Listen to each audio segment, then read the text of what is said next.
Welcome ulit sa aming podcast. So, kanina nag-podcast na kami and ngayon umuulan na. Actually, gusto ko na nga umulan lagi eh. Kayo din ba? Kasi ang init na eh dito sa Pilipinas, dito sa Pangasinan. Kung sino yung mga taga Pangasinan dyan guys na nakakapanood since yung algorithm, yung I'm not sure if sa YouTube gano'n na, yung kung madedetect ba niya kung taga saan ako, tapos i-show niya sa mga taga Pangasinan.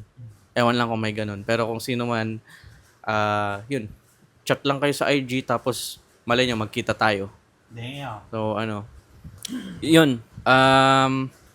For today's podcast, of course, kwentuhan ulit kami. So, anong feeling dun sa unang podcast natin, guys? For me, another bless ulit kami kasi merong opportunity na ganito na we share our thoughts to one another at kayo rin ang mga nanonood dyan which is nasi-share namin yung mga thoughts namin sa inyo. So, yeah, guys, feel free to speak lang. Bro, nakatulala ka na. Mukhang, kulang na sa kape, Isang kanta nga dyan. Anong magandang kanta, guys? Sige lang, kantayin Please mo lang kung ano comment man below. yan. Kahit ano yan. Ano ba? Yung mic, bro. Ano ba? Ano na lang. Uh, Ikaw na ang may sabi na ako'y mahal mo rin. guys, follow yung future TikTok account niya. Gagawa na siya. At sinabi mo Sige bro, ako nagsasalita ako kumakanta siya. Layo mo na konti. ang pag-ibig ko Follow nyo siya, guys. Promise mag-enjoy kayo sa mga content niya. Ngunit ba Yun. Lagi yan magla-live, guys. sa tuwing ako'y lumalapit, ika'y lumalayo. Addict yan, guys. At kung di ka Ano na yun? makita, Episode? I'm not sure. Wag na nating i-per episode. Basta kung ano yung main topic natin, i-ano na lang natin. Pero guys, ang gusto naming i-topic talaga ngayon is yung bilang pagiging lalaki na matatag. Kasi pansin namin sa era na to, na 2026, sa Gen Z tayo, no? Gen Z ba tayo? Sa mga Gen Zs, madalas ngayon ng mga boys, mga men, yung mga boys, nag-i-stay lang sila as boys. Hindi sila nagta-turn into a man na nakakapag, like yung tunay naman talaga, na yung qualities ng tunay naman, nag-i-stay sila as a kid. And gusto lang namin pag-usapan kung ano ba yung mga reasons kung bakit ganun. Hindi kami nagyayabang na syempre meron pa rin kaming kid sa sarili namin. Pero ang inaano ko dito is yung softness ng pagiging lalaki. Kasi dapat kung lalaki ka, is hindi ka soft. 'Di ba? Yung mga women talaga may qualities sila na soft, which is alright. Pero pag lalaki kasi, ibang usapan yan. Nasa nature natin ang pagiging like strong in terms of physical and mental, emotional, lalo na yung mga yan. Hindi pala mental kasi ang mental kahit anong gender yan eh. Like emotional and physical, kailangan natin maging strong kasi yung natural natin ganun talaga. And may mga kilala ako talaga na sobrang soft na lalaki. Like to the point na may konting setbacks lang sa sarili nila, konting problema lang, like sobrang liit na problema lang, Gi-give up na? mag-give up na, magpapakamatay na, kung ano-ano na yung gagawin, magmumukmok, puro na lang emotional, hindi niya, nilalabas niya sa emotional niya, pero walang action. Like, if may problema siya, iiyak na lang siya, wala nang action. Like, paano na yun, di ba? Anong gagawin ng iyak mo sa mga So, guys, magiging kami dito, real talk. So, ito lang yung mga napapansin namin sa mga boys ngayong era na to, 2026. Kasi kung mapapansin nyo pre, yung mga time nila Spartacus, kung makikita nyo, sobrang daming setbacks at problema na kinakaharap nila, pero wala, no emotions talaga. As in, strong talaga, stoic mind talaga. Napaka-strong. Kaya, sobrang enthusiast ako ng mga historical, figures like Spartacus, Julius Caesar, Alexander the Great. Alexander the Great, yung mga yan, kung mapapansin nyo, kahit sobrang dami nilang problema, hindi nakita nyo ba sila na na nagka-problema lang ng maliit lang na masigawan lang, tapos pupunta na sa loob ng iiyak na? Hindi wala akong makitang malakas na lalaki na ganun. So kalmado lang sila kung may problemang dumating. So gusto namin ihalin tulad, guys, kasi kami hindi naman sa pagmamayabang, pero hindi namin masasabing soft kami. Like, marami sa amin dito na nakapag-experience na ng sobrang hard life talaga, hard experience in terms of dati sa school, sa personal to the point na naging mas close kami dahil doon. Kasi dati may share ng mga problems kami sa classroom namin eh. May mga pupunta pa sa harap, mag-share ng problema niya, and then magbibigay ng advice yung mga professors, mga teachers namin. Shout out, hindi ko muna in-name drop. Pero ganun kami nung high school, lalo na mas tumatag kami nung naging professor namin yung mga teachers na yun. And dun pa lang, marami na talagang pinagdaanan yung mga tropa. And tingnan nyo naman ngayon is, nandito pa rin kami, kumikilos pa rin. Eto, marami na rin napagdaanan to si Allen. And patuloy pa rin ang buhay. Joker pa rin, ngiting ng ngiti, tawa ng tawa, kahit sobrang dami ng which is nakakalungkot lang yung mga nangyari sa kanya. Pero, yun, andito lang kami as tropa. Bro, you can cry, But never give up. but never give up. Yeah. Dito lang, hard. Isa, Hindi, isa siya sa kilala ko, guys, na sobrang tatag talaga niya. hindi naman porket umiyak ka, soft ka na. Tama. Like, no, kahit lalaki ka, pwede kang umiyak kasi kailangan mo yun eh. Kailangan mo ilabas lahat. Oh, Yun. iyak ka, Iyak mo lang. iiyak mo, i-rephrase ko yung sinabi ko kanina kasi yung sinabi ko yung soft, tas iiyak lang, walang gagawin. Pwede kang umiyak as a man, pero iyak ka lang, ilabas mo yung tas after nun, action na. Reset. Yung iba, wag reset ka. Yung iba kasi, wala, ganun na lang diretso, walang gagawin. Oo. Depressed boy na, sad boy, post ng sa social media, Inom-inom. inom-inom, bulakbol, punta ng bar, bembang, tapos nakabuntis. May problema pa siya.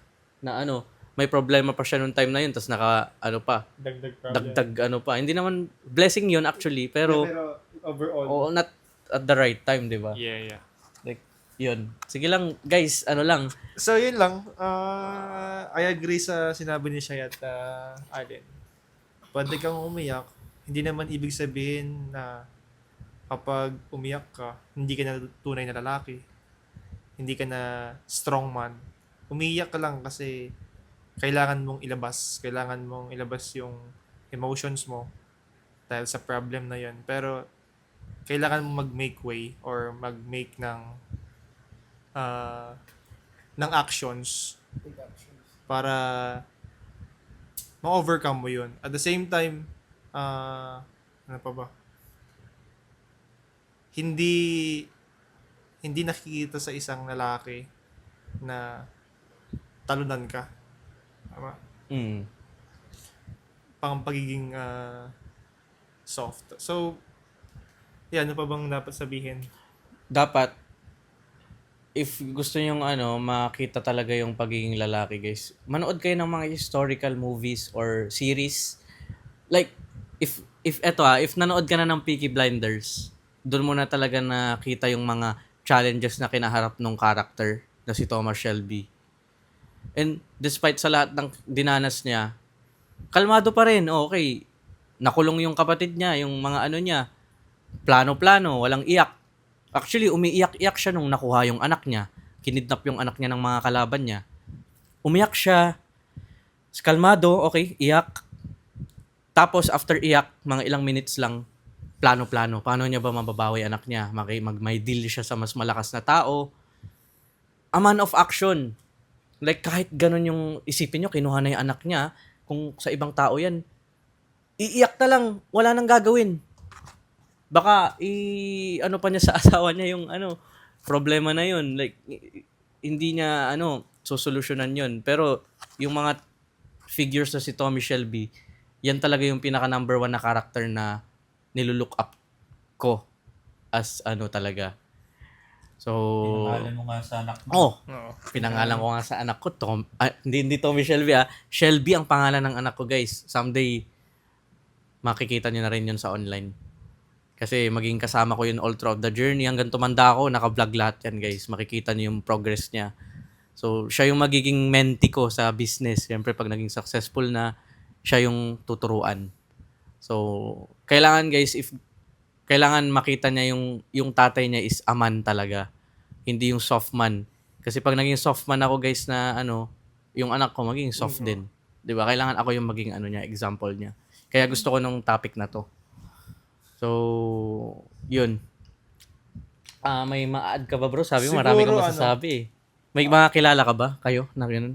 Wala. Pero siguro yan tulad na lang natin kapag as a boxer.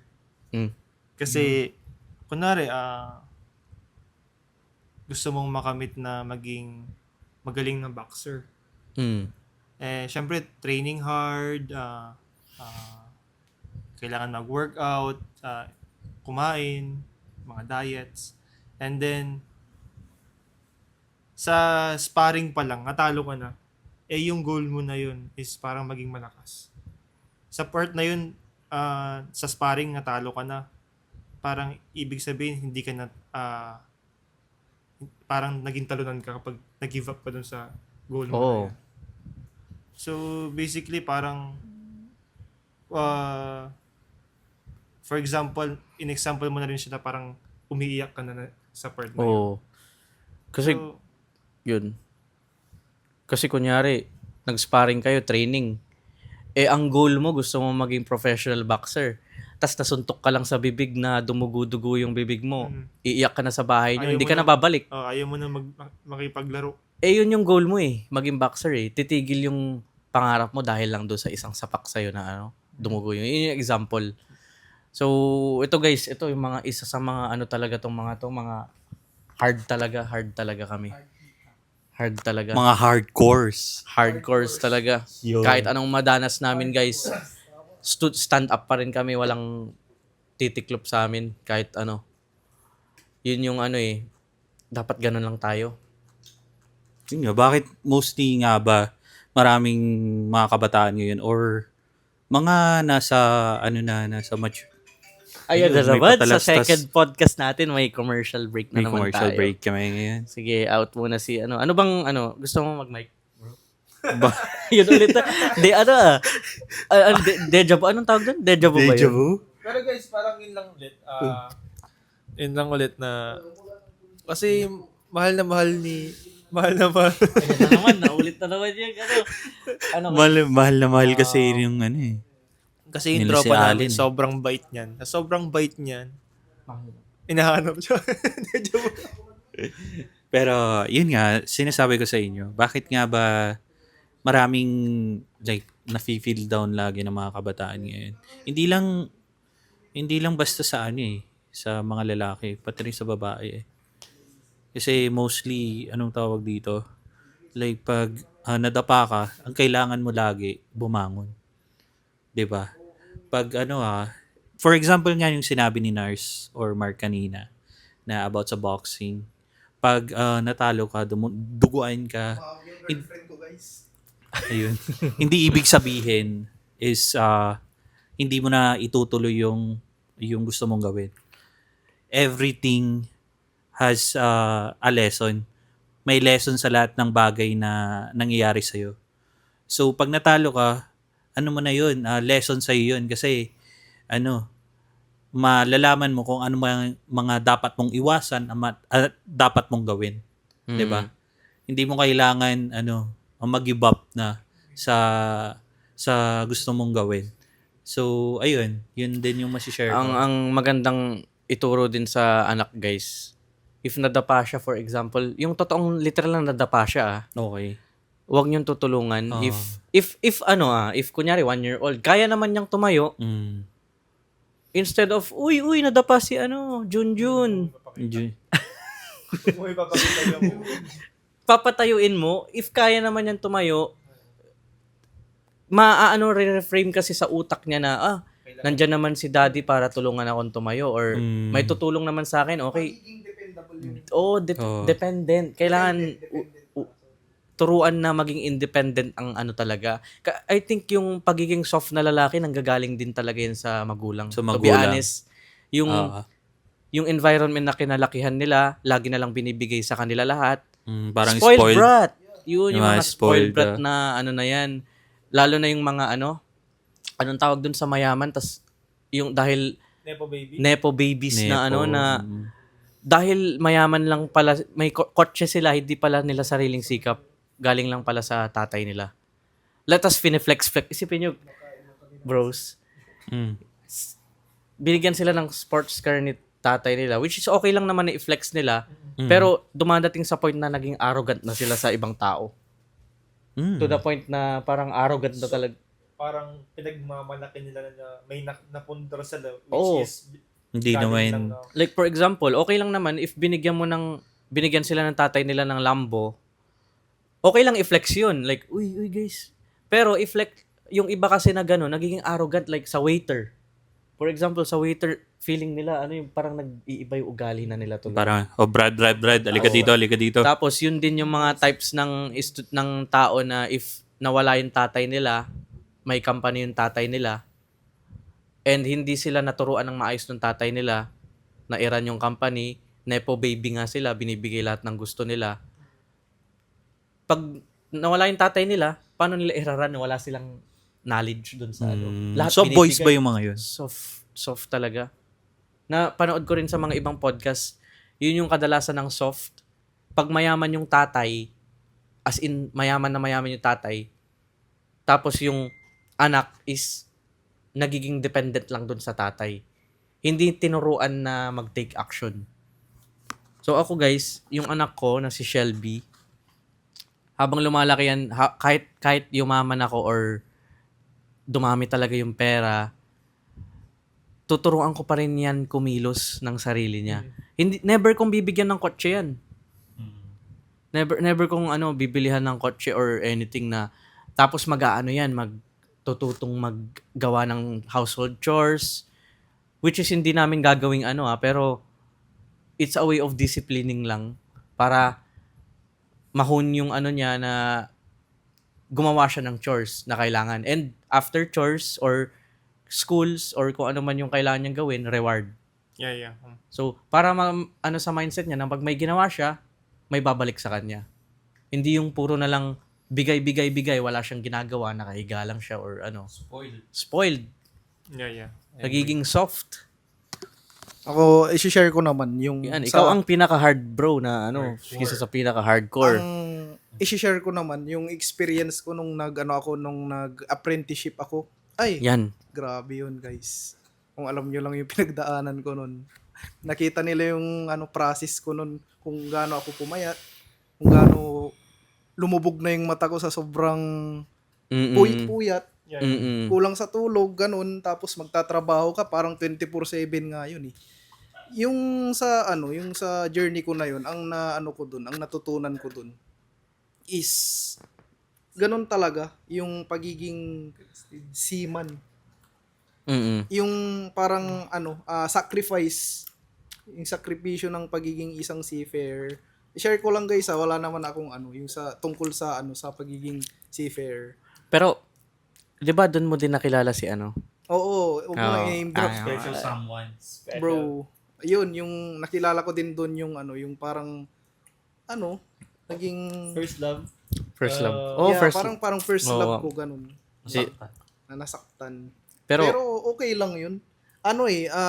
Duman tayo sa proseso naman. pero, bro, not sure if gusto mong open up Pero willing, ikaw lang pero gusto mong open up yung ibang problema mo. Yung, hindi lang yun yung sa seaman.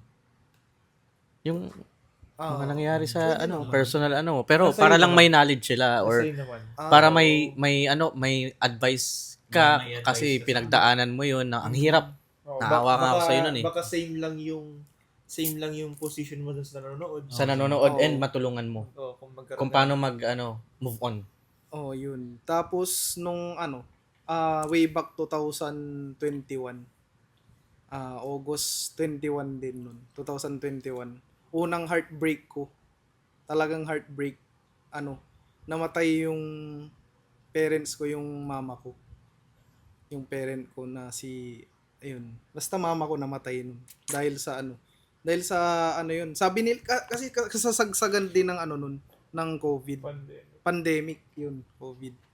And yun, ang sabi ng doktor nun, kasi, is COVID, yung sakit ng mama ko. Pero, meron na silang sakit sa puso nun. So, yun, isa sa mga darkest days ko nun, yung namatay yung mama ko. And then, fast forward tayo sa 2024. Yun, 2024. Yung sumunod yung airpat ko naman, si Papa. Namatay din dahil sa cancer. Ayun. Parang naulit yung senaryo nun na parang gumuho yung mundo mo nun. Kasi, mahirap yung pinagdaanan ko nun. Nagliwaliw ako nun, ganun. Parang gusto ko sumama lagi sa mga tropa. Yan, sila.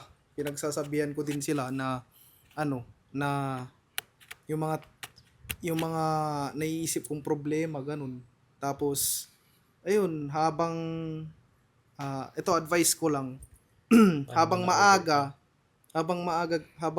guys, habang nandyan pa yung parents nyo, mahalin nyo lang sila guys. Hindi habang buhay nasa tabi nyo sila.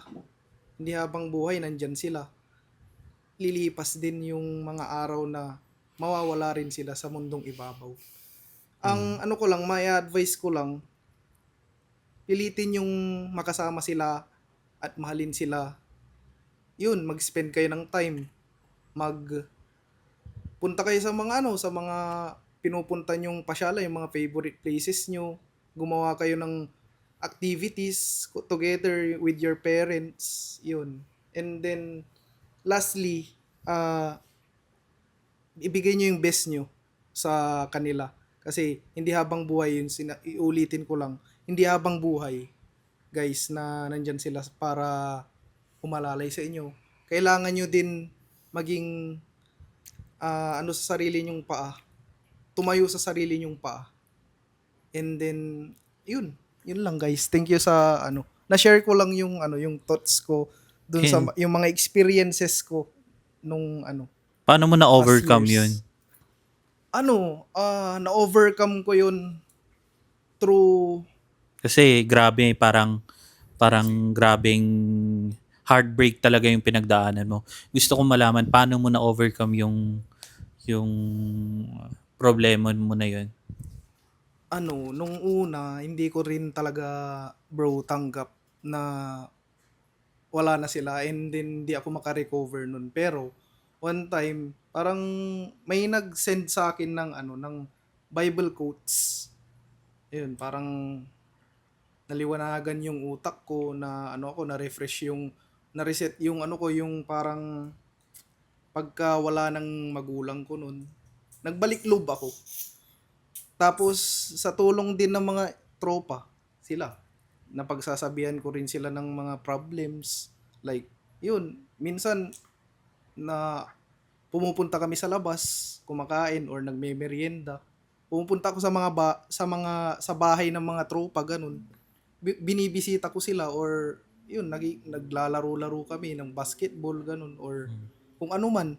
Para lang Pero ang number one dyan, guys, magtiwala kayo sa process. Kasi yung process na yun yung uhubog sa inyo para maging mas malakas kayo sa mga susunod na kabanata or araw ng mga buhay nyo. Yun lang, bro. Ang gandang value, bro, yung share mo na yan. Thank you. Pero, yun nga, ang valuable talaga yung share ni Bro Allen. And, dagdag ko lang din na, naalala ko yung time na yun, bro, di ba, nag-call of duty pa tayo nun. Nung yung sa mama niya. Alam ko yun. Yun yung era na nagko-call of duty tayo. Tapos bigla siyang nawala. Yun. Biglang, absent sa Call of Duty. Every night, every day kami naglalaro. Talagang todo grind kami sa COD. Yun yung grind namin eh. Ayun, ano? Ikaw, Apat Mars. yun. Pasikip. Apat to. Oo, tayo yun. Di ba minsan 5 tayo? Oh, si Kit. Instead of BR, ano tayo, MP? Oh, MP. MP to, tawag doon. Sumama pa si Lodi nun, di ba? Oo. Ngayon, yun nga, bigla siyang nawala. Tapos, nabalitaan namin, nag-post siya bigla, uy, bakit pre, ano nangyari? Kasi, di ba sa Call of Duty, naririnig pa natin si mama niya doon minsan pag pinapatulog siya ganun or sinasaway Or siya ganun. tinatawag Siya. O, ngayon, sa pinagdaanan niya, guys, tingnan niyo naman siya ngayon. Still blessed. Nakaka-proud lang. Nakakaano lang kang lakas kasi kung yung iba niyan magbubulakbol na baka kung ano-ano nang ginawang kasamaan ngayon. Nawala ng landas. Oh, wala nang landas, soft yung mga yun. So naalala ko nung nangyari yun. Ang nag-call kami ni Allen ata pero after nung yung kay father mo na, bro. Yung nabigla din ako kaya pala nasa La Union kayo nun. Oo. Ngayon, nung time na yun, after nun, gusto kong ilibang si Allen nun. Kaya pupunta ako sa kanila, minsan si Manuel, tapos yun si Batad pa yung, May nag-ano ka? basta Si kasama Idol, namin nun. Si Lord. si best friend. Kasama namin si Allen, and then, ang advice ko kay Allen, wag kang wag kang mag-i-spend ng sobrang daming time na nasa bahay ka lang. Kasi, if nasa bahay ka lang, bro, naalala mo yun? Naalala ko yun. Kayo lang dalawa yung brother mo doon, and nasa bahay ka lang, of course, wala kang ginagawa masyado doon, magkakaroon ka tuloy ng opportunity na Magka-anxiety. magka-depress kasi syempre nasa enclosed area ka, baka madilim pa doon or kung ano mo yung nakikita mo sa social media, mame-mess up yung utak mo. Oo. Ang gawin natin, bro, mag-set up tayo lagi ng basketball session Yun. Nung time na yan. or inuman session. Actually, hindi good advice ang alak, guys. Pero kasi dun yung ano namin Yung like banding. banding like tawanan, Yes, banding. ganun. Oo. Tapos basketball hapon, tawanan sa gabi. And minsan, di ba, nakakasama ka pa namin dun. Tapos si Mark din. Oo. So, libang-libang, like, ako guys, wala pa akong girlfriend pa lang ang meron ako nun eh. Wala pa yung anak. So, lagi ako kilaalin nun na the best way to fight depression and anxiety is to do something. Yeah. Gumawa ka ng something activity na para maging busy yung mind mo. Sa buong araw, busy yung mind mo. Para pagdating mo sa gabi, pagod na yung mind mo, tutulog ka na lang. Wala nang time for thinking. Until, gawin mo lang yun ng madaming beses until makalimutan mo na, makamove on ka na. Sabayan mo ng family time, spend time with your titas, sabi ko sa kanya, your brother, and spend time with your tropas. Be active lang. Yung mind mo, maging mind and body busy. Busy talaga. Don't forget God. Yun. Sabi nga nila, bro, yung sa Anti-Supot podcast, sana, I think someday makikita nila kasi may balak akong makipag-meet sa kanila basta gagawa ko ng paraan para makipag-meet sa kanila. So, natutunan ko sa podcast nila na, sa kanila ata or kay Bugoy, na if may problema ka, nagkaroon ka ng malaking problema, tas ang ginawa mo lang is nagbulakbol ka, uminom-inom ka, nagbar ka, supot ka. Soft ka. Doon naiikot yung mundo mo. Oo, Di ba? dun. Pero if broken-hearted ka, and ang finokus mo, gym, workout, Yun. push up, Wellness. yun yung parang drug mo. Oo. Instead of alak, drug mo yun. Fitness. Para yung, ang ganda lang talaga na yun. Like, sabi nga nila, if binrake ka ng girlfriend mo, huwag ka mag-bar or mag-chicks or ang gawin mo, mag-workout ka, paganda ka ng katawan, and lalapit na sila sa'yo. Like, Damn. Yun, tama yun, yun, tama, diba? tama naman. Tama gaganda naman. yung itsura. gugwapo yung itsura Ano mo, masasabi titikas mo ka dun, nun eh. Tama. Good addiction yun. Good addiction yun. Yun talagang addiction. Lalapit ang positive sa'yo pag positive ginagawa mo. Pag Yeah. negative naman, negative din yung Negative. lalapit sa'yo. Simulan mo Diba? sa pagbubuhat or mag-running ka ng simple. Oo. Ayun, yun yung mga yun. Simpleng ano lang muna. Huwag kasi puro lolo sa bahay. Lot? Lot? Huwag yung lot. Huwag yun. Huwag yun. Huwag Kaya yun. ay na puro kain. Pero yung deepfake. Hindi, ano yan. Guys, ini-encourage ko si Easy na Ay, Challenge mo siya. challenge, For the record. ang gusto, record, sabi mo. for the record, yun. I challenge. China-challenge ko siya na, na mag-build din ng, mag-run siya, kahit simpleng run lang, oh, break. workout. Kasi ganun. 26 na tayo eh. 20s tayo. Tapos pagdating mo ng 30, ay mahirap na bro. Mahirap na yan, legit. Kaya bro, yun. Yung sinasabi ko lang, pero hindi siya, yung criticism na yung good. Basta hindi mo siya criticism. nilalait. Ayun, yun. Hindi mo siya nilalait. Yun.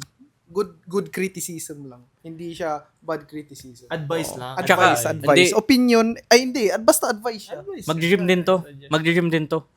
Ano lang, basta pag pumaldo to sa outsourcing, ipupush ko to na mag-join din sa Anytime Fitness kung saan ako nag-gym. Or mag-boxing tayo, hanap tayong boxing gym.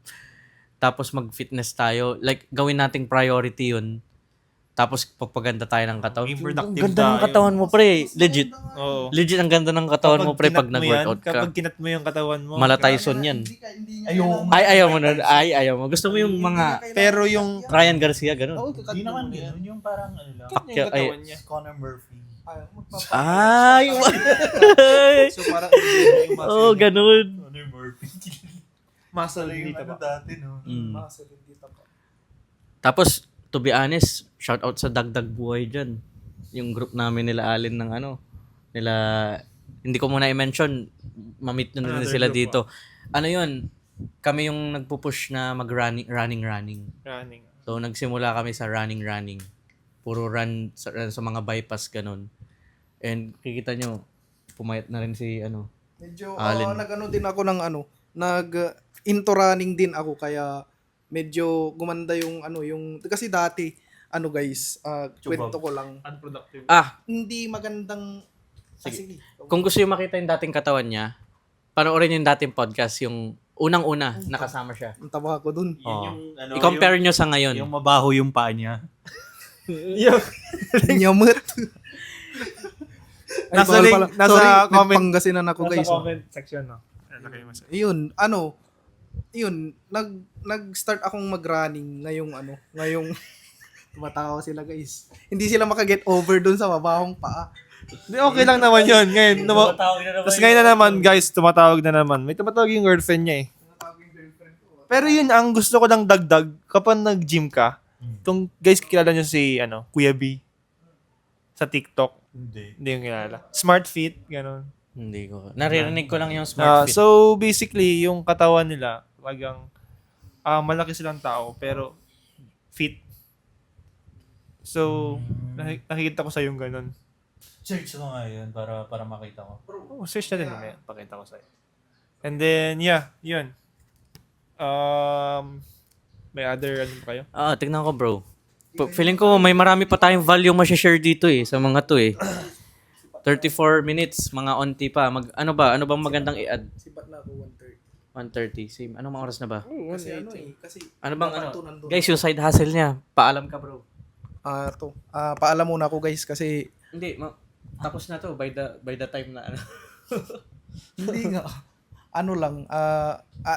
Mauna na akong umalis kasi may work yung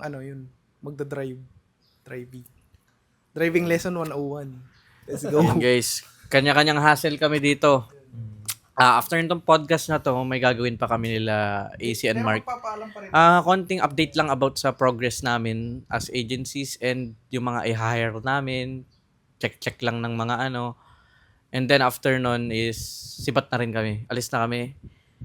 Balik ng bahay, grind na as a normal hustle na. Pero napakagandang time to para i-share namin yung mga kailangan i-share.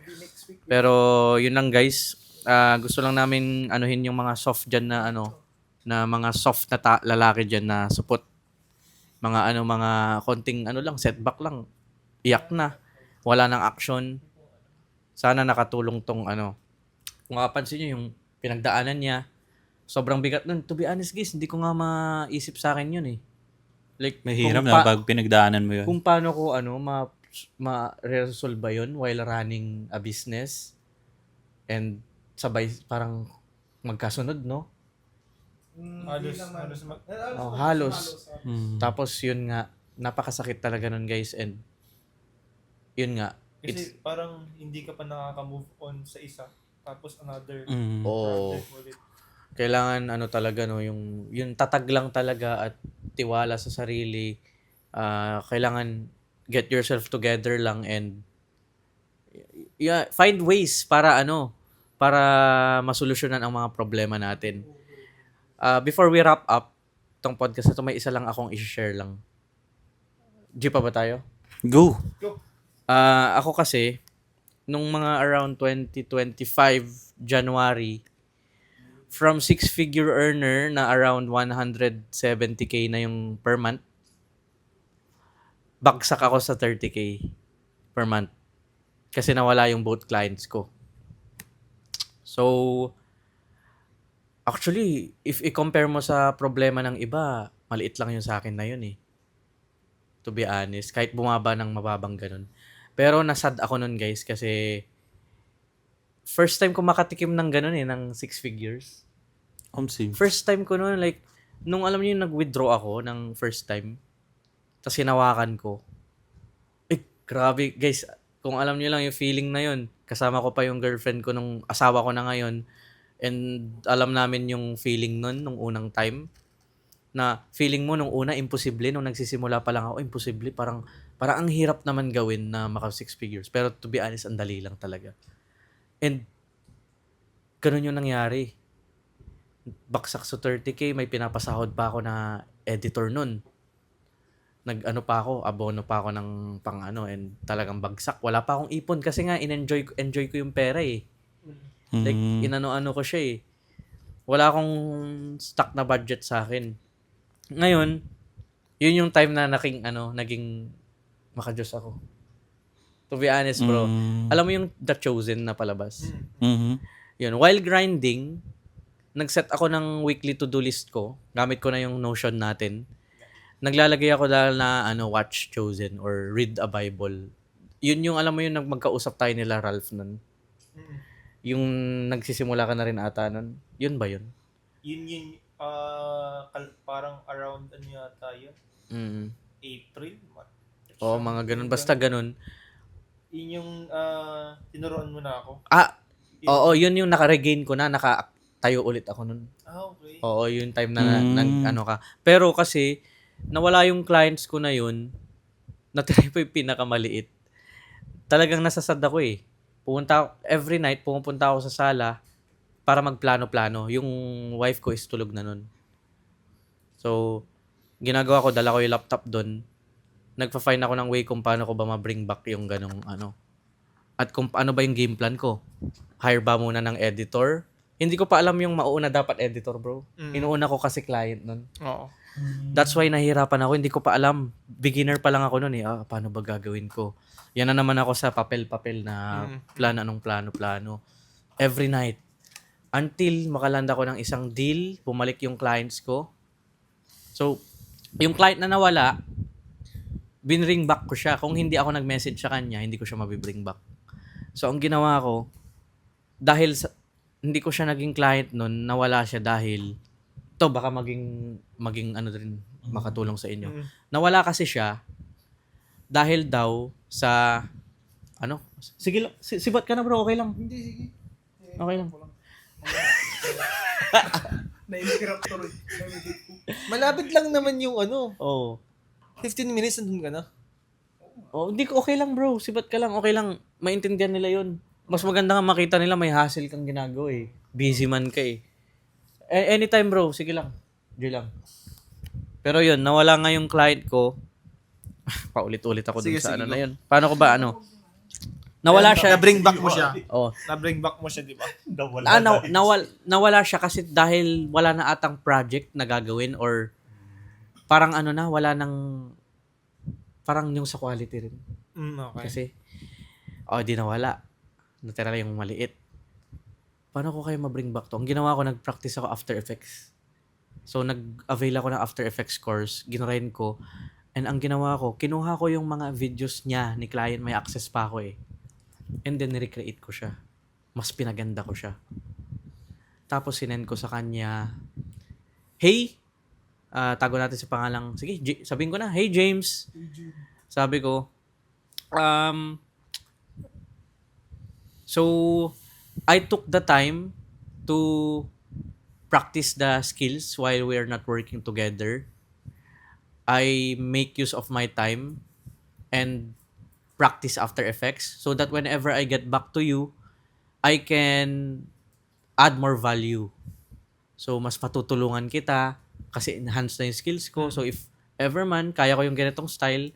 So, yung video na inedit ko, sinend ko kay client. Actually, siya, yes. We still need those kind of, So, let's start on Monday. Pakita ko sa inyo mamaya. Pakita ko sa inyo mamaya yung chat namin na yun. Thank you bro for inviting Ay, me. yung mga naiwan mo. Alis ka na? Yeah, sure.